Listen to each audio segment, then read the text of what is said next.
This video demonstrates how to scan to a folder, USB, and computer for the Xerox PrimeLink C9265, C9275, and C9281 series printers.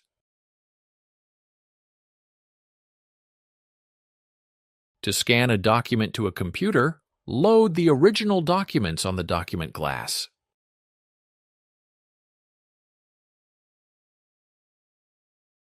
On the control panel, touch Home, then touch Scan. On the scan screen, touch Add Destination, then select the location from the options.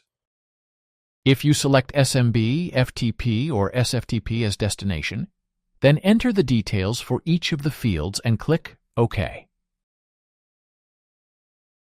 The destination is added. Click Start to start the scanning. Once scanning is done, check the scanned documents in the saved location on your computer.